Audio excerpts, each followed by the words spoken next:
Media మిత్రులందరికీ నా తరపున అలాగే రాష్ట్ర ఎస్సీ కార్పొరేషన్ డైరెక్టర్ గారైన కొల్లాబత్తుల అప్పారావు గారి తరపున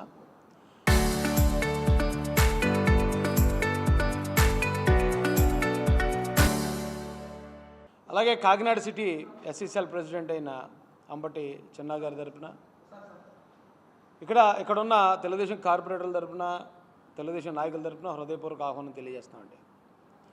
ఈ మీడియా సమావేశం ఏర్పాటు చేయడానికి గల కారణం ఏంటంటే, మీరు చూస్తూనే ఉంటారు, ఈ రాష్ట్రంలో ఒక దళితుడిని చంపి డోర్ డెలివరీ చేసిన వైఎస్ఆర్సీపీ ఎమ్మెల్సీ అనంతబాబు రీసెంట్గా ఆ కేసులో సాక్షుల్ని ప్రలోభపెట్టి బెదిరించి, మీరు నాకు అనుకూలంగా సాక్ష్యం చెప్పకపోతే మిమ్మల్ని చంపుతామని చెప్పి ఆ కేసు నుంచి, చంపిన కేసు నుంచి బయటపడడానికి ఆయన ప్రయత్నం చేస్తే ఆ సాక్షులు వెళ్ళి వేళ పోలీసులను ఆశ్రయించారు. ఎఫ్ఐఆర్ నమోదైంది. నమోదైన కేసు మీద ఆయన అరెస్ట్ చేయడానికి వెళ్తే అనంతబాబు గారు పరారీలో ఉన్నారు. పరారీలో ఉన్న అనంతబాబు గారి కోసం పోలీసు వారు ఎదుగుతున్నారట. అయితే మాకు అందిన విశ్వసనీయ సమాచారం, మా దళిత కాలనీల్లో అలాగే దళిత వాట్సాప్ గ్రూపుల్లో ఒక వార్త హల్చల్ చేస్తుంది. ఈ రోజున అనంతబాబుని మీరు పట్టుకోలేరు, ఎందుకంటే అనంతబాబు మా జగనన్న ఇంట్లోనే ఉన్నాడు అని వైసీపీ కార్యకర్తలు దళితుల్ని రెచ్చగొడుతూ పెట్టిన ఒక మెసేజ్ ఒకటి హల్చల్ చేస్తుంది. దాని ప్రకారం చేస్తే సరే పోన్లే, ఈ గవర్నమెంట్ ఇచ్చిన పథకాలతోనే మేము బతికామా, ఎప్పుడు మా కష్టాన్ని నమ్ముకుని బతికాం కదా అని సర్దుకున్నాం. మీరు అంబేద్కర్ గారి పేరు తీసేసి మీ పేరు పెట్టుకుంటే విదేశీ విద్యకి సరిలే కొంతమందిని మనం ఏదో ఒప్పుకుని వాయించిన పెళ్ళి తప్పదు కదా, సరే పోన్లే అనుకున్నాం అంటే మా పిల్లల్ని చంపేస్తూ ఉంటే, దళితుల్ని ఏది పోలీస్ స్టేషన్లో పెట్టి శిరోమండనాలు చేస్తే మీరు ఆ చేసిన వాళ్ళని ఈరోజు ఇలా కాపాడుకుంటూ వస్తారా? ఇది మీరు ఓడిపోయిన తర్వాత కూడా మిమ్మల్ని మీ వెనకాతలో ఉన్న మాలాంటి ఓట్ బ్యాంక్ అంతా మిమ్మల్ని ఓడించి 151 నుంచి 11లో కూర్చోబెట్టకు కూడా మీరు ఇంకా మేము నేరస్తులు జరిపే ఉన్నాను నేనని మీరు ఈ రోజున ఈ రాష్ట్రంలో ఉన్న దళితులకు ఏం సంకేతం ఇస్తున్నారు? ఏం పాపం చేసాం మేము? ఇప్పటి వరకు జగన్మోహన్ రెడ్డి గారు మీకు, మీ నాన్నగారికి మీ ప్రత్యర్థుల్ని నరికే కత్తుల్లా పనిచేసాం మేము. కానీ మీ చేతిలో ఉన్న కత్తి మీకే తిరగబడితే అది ఎలా ఉంటుందో 2 రోజుల్లో చూపిస్తాం. మర్యాదగా గనక ఆ నేరం చేశానని ఒప్పుకున్న వ్యక్తిని మీరు చట్టానికి అప్పగించకుండా మీ తాడేపల్లి ప్యాలెస్లోనో, మీ బెంగళూరు ప్యాలెస్లోనో, లేకపోతే లోటస్ పాండ్ ప్యాలెస్లోనో దాస్తే గనక దానికి మూల్యం మీరు చెల్లించాల్సి ఉంటుంది. ఈ రోజున మన 19 మీరు 24లో చూశారు, మళ్ళీ రేపు 29లో మీరు కనీసం ఓటు అడగడానికి దళిత కాలనీకి రావాలంటే తల వంచి దళిత సమాజానికి క్షమాపణ చెప్తే తప్ప కనీసం ఓటు కూడా అడగనివ్వరు. ఎలాంటి పనులు చేసుకొస్తున్నారో మీరు ఒకసారి ఆలోచించుకోండి. నేను వైసీపీలో ఉన్న వాళ్ళందరినీ మేమేం అంటలేదే. ఎవరైతే మా మీద దాడులు చేశారో చట్టపరంగా వాళ్ళు శిక్షించండి అయ్యా బాబు అంటే నేరస్తులను ఎందుకు కొమ్ము కాస్తున్నారు? ఎందుకు నేరస్తులు అంటే జగన్మోహన్ రెడ్డి గారికి అంత ప్రేమ ఎందుకు? అవినాష్ రెడ్డి గారు మర్డర్ చేశారని సిబిఐ చెప్తే లేదు లేదు ఆయన నా కన్నుతో సమానం అని ఎందుకు సమర్థించాలి? ఆయన అరెస్ట్ చేయడానికి సిబిఐ రాష్ట్రంలోకి వస్తే ఆ సిబిఐని ఇక్కడున్న పోలీసుతో ఎందుకు అడ్డుకునేలా చేయాలి? ఎందుకు రౌడీలు పెట్టాలి? మీరు ఎలా చేస్తున్నందుకు మీరు రాజకీయం చేయట్లేదు, ఫ్యాక్షనిజం చేస్తున్నారని జనాలు మిమ్మల్ని ఇంట్లో కూర్చోబెట్టారు. ఈరోజు ఇప్పుడు కూడా మీరు తెలుసుకోకుండా ఇంకా మీరు నేరస్తులను వెనకేసుకొచ్చి ఆయన దాచిపెడతా ఉంటే, ఇది ఒక్క సుబ్రహ్మణ్యం కోసం మాట్లాడలేదండి నేను. ఒక తండ్రికి 10 మంది కొడుకులుండి ఆ 10 మందిలో ఒకడు దొంగగా మారితే అది ఆ తండ్రి తప్పు కాదు, ఉన్న 9 మంది మంచోళ్ళుగా పెంచాడని. 10 మంది దొంగలైతే ఖచ్చితంగా తండ్రిదే తప్పు, కొడుకులది కాదు. ఈ రోజున ఆ వైసీపీ హయాంలో దళితుల మీద అన్ని దాడులు జరగడానికి కారణం దాడి చేసిన వాళ్ళది మాత్రమే కాదు, జగన్మోహన్ రెడ్డి గారు కూడా బాధ్యత.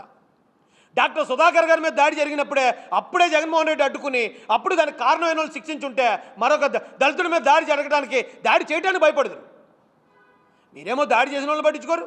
దాడి చేసిన వాళ్ళకి మీరు 2-3 పదవులు ఇస్తారు. దళితుల మీద ఎవరు దాడి చేశారు ఎస్పెషల్గా వాళ్ళకి మీరు ఇది జిల్లా పార్టీ ప్రెసిడెంట్లు, ఎమ్మెల్సీలు ఇవన్నీ ఇచ్చి మీరు ప్రోత్సహిస్తూ ఉంటే, దళితుల మీద దాడి చేస్తే జగన్మోహన్ రెడ్డి గారికి బాగా నచ్చుతుంది అనుకుంటా, ఆయన మనకు పదవులు ఇస్తున్నాడని ఇక దాడులు చేయడం మొదలెట్టారు, చంపటం మొదలెట్టారు. ఎక్కడా చట్టాన్ని పనిచేయనివ్వకుండా 5 సంవత్సరాల పాటు ఎక్కడ జార్జ్ ఫ్లాయిడ్ కాదండి, కాంట్ బ్రీత్ అన్నది జగన్మోహన్ రెడ్డి గారు 5 సంవత్సరాల పరిపాలనలో మాకెవ్వరికి ఊపిరాడలేదు. నా మీద 2 సార్లు హత్య ప్రయత్నాలు. నేను వైసీపీ కోసం పనిచేశాను 19లో, కాకినాడలో ఒకసారి, రాజమండ్రిలో ఒకసారి, 2 హత్యా ప్రయత్నాలు. ఏదో తట్టుకోగలి నిలబడ్డాం కాబట్టి నిలబడ్డాం, లేకపోతే మా డెడ్ బాడీ కూడా వాటికి డోర్ డెలివరీ అయిపోయి ఉండేది. ఏం పాపం చేసామండి? ఇది రాజకీయాలకు అతీతంగా చెప్తున్నాం మేము. ఆ రోజున దళితుల మీద జరిగిన ప్రతి దాడికి చంద్రబాబు నాయుడు గారు, లోకేష్ గారు మాకు అండగా ఉన్న ఆ విధానాన్ని చూసి ఆ పార్టీలో జాయిన్ అయ్యాం. ఆ పార్టీలో పెద్ద మనుషుల కోసం పనిచేస్తున్నాం మేము. అంతే తప్ప మేము తెలుగుదేశంలో ఉన్నాం కాబట్టి ఈ రోజున జగన్ ప్రశ్నించట్లే. ఆయన పరిపాలన చూసి, ఆయన పరిపాలనలో దారుణాలు చూసి, అది ఈయన నమ్మినోడేమో ఇలా ముంచేస్తున్నాడో, వాళ్ళేమో మా శత్రువులు అనుకున్నాం చంద్రబాబు నాయుడు గారు, వాళ్ళేమో మన కోసం నిలబడి పనిచేస్తున్నారు, మన కోసం పోరాడుతున్నారని చెప్పి ఎవరో మంచోడో తెలుసుకున్న తర్వాత ఆ పార్టీలో జాయిన్ అయ్యాం తప్ప ఈరోజు మేము ఇలా మాట్లాడడానికి కారణం పార్టీ కాదు.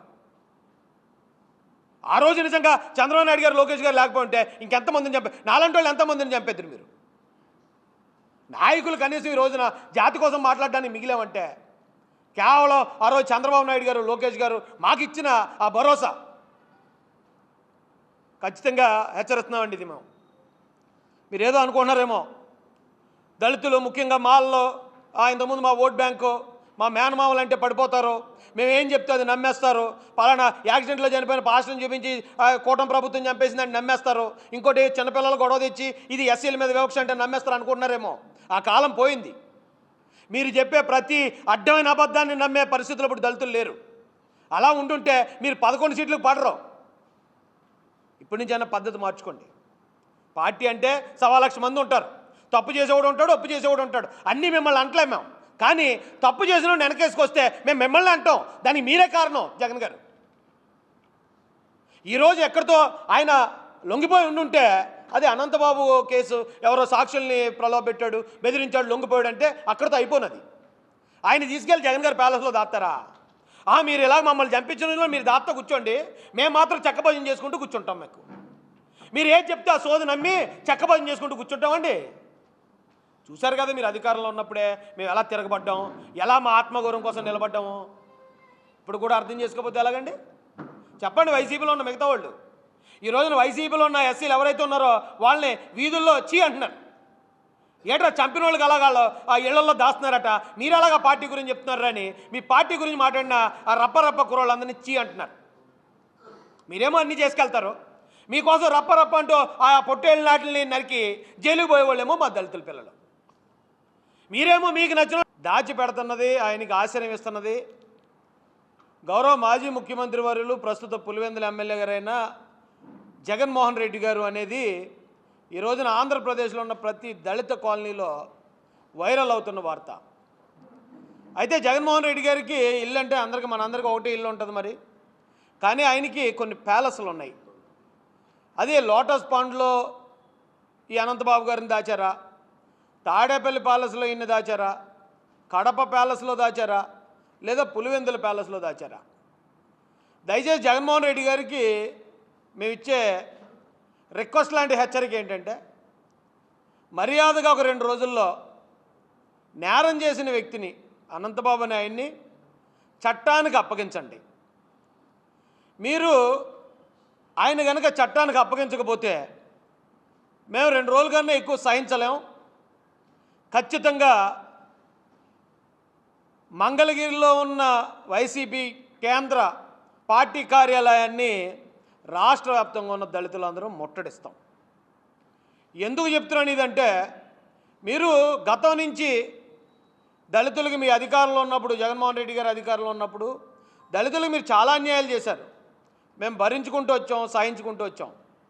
కానీ ఇప్పుడు ఎవరైతే దళితులను చంపారో వాళ్ళకి మీరు నజరాలను ప్రకటించి, వాళ్ళకి మీరు షెల్టర్ ఇచ్చి, చట్టాన్ని నుంచి కూడా తప్పించడానికి మీరు అధికారంలో లేనప్పుడు కూడా ప్రయత్నిస్తే ఇది దళితుల ఆత్మగౌరవ సమస్య. కాబట్టి దళితులందరూ కేంద్ర పార్టీ కార్యాలయం, వైసీపీ కార్యాలయాన్ని ముట్టడించడానికి ఎక్కువ రోజులు సమయం లేదు.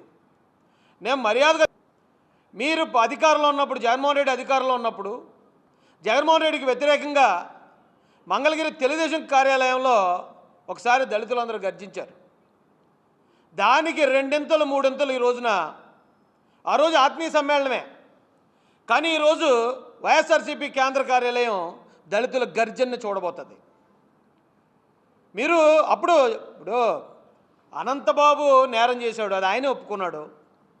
ఆయన ఒప్పుకున్న తర్వాత కూడా ఆ రోజు ఆయన అరెస్ట్ చేయనివ్వకుండా స్థానిక కాకినాడ మాజీ ఎమ్మెల్యే దూరంపూడి చంద్రశేఖర్ రెడ్డి గారు ఆయన దాచిపెట్టారట. అప్పుడు కూడా వార్త తలచెల్లయింది. ఆ రోజు కనుక ప్రస్తుత ఎమ్మెల్యే గారు కొండబాబు గారు లేకపోయి ఉండుంటే ఈ రోజున అసలు ఈ హత్య విషయం బయటికే తెలియదు, బయట ప్రపంచానికి తెలియదు. యాక్సిడెంట్ అని క్లోజ్ చేద్దరు ఆ రోజున. ఎప్పుడైతే కొండబాబు గారు అడ్డుపడి ఈ విషయాన్ని బయట తీసుకొచ్చారో ఆ వెంటనే నారా చంద్రబాబు నాయుడు గారు, లోకేష్ గారు దీని మీద వారు స్పందించి ఇమీడియట్గా దీని మీద యాక్షన్ తీసుకోకపోతే మా ప్రభుత్వం వచ్చాక ప్రతి ఒక్కరి మీద చర్యలు తీసుకుంటామని వాళ్ళు హెచ్చరించడం వల్ల 4 రోజులకు 5 రోజులకు తూతూ మంత్రంగా అయినా అరెస్ట్ చూపించారు. జగన్మోహన్ రెడ్డి గారు ఇప్పుడు అనంతబాబు అనే అతను మర్డర్ చేశాడండి, నేరం చేశాడు. అతను చేసింది ఒక నేరమే. కానీ జగన్మోహన్ రెడ్డి గారు ఎన్ని నేరాలు చేశారు తెలుసండి? ఫస్ట్ ఈ నేరస్తుడైన అనంతబాబుని దాచిపెట్టడానికి ప్రయత్నం చేయడం ఒక నేరం. ఆ తర్వాత ఆయన్ని అరెస్ట్ చేయకుండా అది యాక్సిడెంట్ అని కప్పిపుచ్చడానికి ప్రయత్నించారు, అది మరొక నేరం. ఆ తర్వాత ఆయన అరెస్ట్ చూపించినట్టు చూపించి ఆయన నేర చరిత్రను దాచేసి ఈయన మీద రౌడీ షీట్ లేదు, పాత కేసులు లేవు, ఈయనకి మీరు బెయిల్ ఇవ్వచ్చు అని ఇది వైసీపీ గవర్నమెంట్ నుంచి కోర్టులో అఫిడవిట్ వేయించారు, అది మరొక నేరం. ఇవన్నీ అయిపోయిన తర్వాత కూడా ఆయన జైలుకి వెళ్ళిన తర్వాత లేదు ఆయనకి మీరు కనుక బెయిల్ ఇస్తే మా గవర్నమెంట్కి ఏ విధమైన ఆక్షేపణ లేదు, మేము అంగీకరిస్తామని చెప్పి సుప్రీంకోర్టులో ఆ పొన్నవోలు సుధాకర్ రెడ్డి ఎవరో ఉన్నాడు, అతనితో ఒక అఫిడవిట్ వేయించారు, అది మరొక నేరం. అనంతబాబు ఒక నేరం చేస్తే జగన్మోహన్ రెడ్డి గారు ఇన్ని నేరాలు చేయడానికి ఏమంటే మీకు మేము దళితులు చేసిన అన్యాయం ఏంటండి? వైసీపీ జగన్మోహన్ రెడ్డి గారు మీ నాన్నగారి దగ్గర నుంచి మీ దాకా దళితులే కదా మీకు ఓట్ బ్యాంక్గా ఉండి ఆయన్ని ముఖ్యమంత్రి చేసాం. తర్వాత మీరు పోటీ పెట్టిన 67 సీట్లకు వెళ్ళడానికి మేము ప్రయత్నం చేసాం, మా ప్రాణాలు కూడా అడ్డుపెట్టి పనిచేసాం. మొన్న 19లో కూడా మీకోసమే కదా మేము పనిచేసాం. 19లో మీరు గెలిచినప్పుడు మీకోసం పనిచేసిన వాళ్ళు మేము కూడా, నాతో సహా. కానీ గెలిచిన తర్వాత ఏం పాపం చేసామండి? మొట్టమొదట డాక్టర్ సుధాకర్ గారు ఎస్సీ మాదిగా డాక్టర్ గారిని రోడ్డు మీద ఇడ్చి కొట్టి చంపించారు. అంటే జార్జ్ ఫ్లాయిడ్ అని ఒక అతన్ని అమెరికాలో ఒక పోలీస్ ఆయన అలా తొక్కిపడితే ఆయన ఊపిరాడికి చచ్చిపోతే ఆ రోజున అమెరికా అధ్యక్షుడు కూడా బంకర్లో దాక్కునే స్థాయి ఉద్యమం జరిగింది, అట్టుడికిపోయింది అమెరికా. అలాంటిది రాష్ట్రంలో అలాంటి జార్జ్ ఫ్లాయిడ్ని ఎంతమందిని తయారు చేశారు జగన్ గారు? మీరు ఒక డాక్టర్ సుధాకర్ గారు, ఓ చీరాల కిరణ్ కుమార్, ఒక అచ్చెన్న, ఒక ఈ సుబ్రహ్మణ్యం, అక్కడేమో పోలీస్ స్టేషన్లో పెట్టి శిరోమండనం చేసి ఎంతమందిని మీరు ఇబ్బంది పెట్టి ఏం పాపం చేశామేమో అడుగుతున్నాను. మిమ్మల్ని గెలిపించడం కోసం, మీ కుటుంబం కోసం ఓట్ బ్యాంకుగా ఉండటం అదేనా మేము చేసిన పాపం? మమ్మల్ని ఎవడైతే కొడితే వాళ్ళని దాస్తారా? మమ్మల్ని ఎవరైతే చంపుతారో వాళ్ళకి మీరు సపోర్ట్ ఇస్తారా? నేరం చేసినోడిని అతనే ఒప్పుకున్నాడు, అనంతబాబు ఒప్పుకునే నేరం చేశానని జైలుకి పోయాడు. అతను జైల్లోని బయటికి రిలీజ్ చేసేటప్పుడు మీరు ఊరేగింపుల్లో తీసుకొస్తారా? ఏంటి జగన్మోహన్ రెడ్డి? మీడియా మిత్రులందరికీ నా తరపున, అలాగే రాష్ట్ర ఎస్సీ కార్పొరేషన్ డైరెక్టర్ గారైన కొల్లాబత్తుల అప్పారావు గారి తరపున, అలాగే కాకినాడ సిటీ ఎస్సీసీఎల్ ప్రెసిడెంట్ అయిన అంబటి చిన్నా గారి తరపున, ఇక్కడున్న తెలుగుదేశం కార్పొరేటర్ల తరపున, తెలుగుదేశం నాయకుల తరపున హృదయపూర్వక ఆహ్వానం తెలియజేస్తామండి. ఈ మీడియా సమావేశం ఏర్పాటు చేయడానికి గల కారణం ఏంటంటే, మీరు చూస్తూనే ఉంటారు, ఈ రాష్ట్రంలో ఒక దళితుడిని చంపి డోర్ డెలివరీ చేసిన వైఎస్ఆర్సీపీ ఎమ్మెల్సీ అనంతబాబు రీసెంట్గా ఆ కేసులో సాక్షుల్ని ప్రలోభపెట్టి బెదిరించి మీరు నాకు అనుకూలంగా సాక్ష్యం చెప్పకపోతే మిమ్మల్ని చంపుతామని చెప్పి ఆ కేసు నుంచి, చంపిన కేసు నుంచి బయటపడడానికి ఆయన ప్రయత్నం చేస్తే ఆ సాక్షులు వెళ్ళి వేళ పోలీసులను ఆశ్రయించారు. ఎఫ్ఐఆర్ నమోదైంది. నమోదైన కేసు మీద ఆయన అరెస్ట్ చేయడానికి వెళ్తే అనంతబాబు గారు పరారీలో ఉన్నారు. పరారీలో ఉన్న అనంతబాబు గారి కోసం పోలీసు వారు ఎదుగుతున్నారట. అయితే మాకు అందిన విశ్వసనీయ సమాచారం, మా దళిత కాలనీల్లో అలాగే దళిత వాట్సాప్ గ్రూపుల్లో ఒక వార్త హల్చల్ చేస్తుంది ఈ రోజున. అనంతబాబుని మీరు పట్టుకోలేరు, ఎందుకంటే అనంతబాబు మా జగనన్న ఇంట్లోనే ఉన్నాడు అని వైసీపీ కార్యకర్తలు దళితుల్ని రెచ్చగొడుతూ పెట్టిన ఒక మెసేజ్ ఒకటి హల్చల్ చేస్తుంది.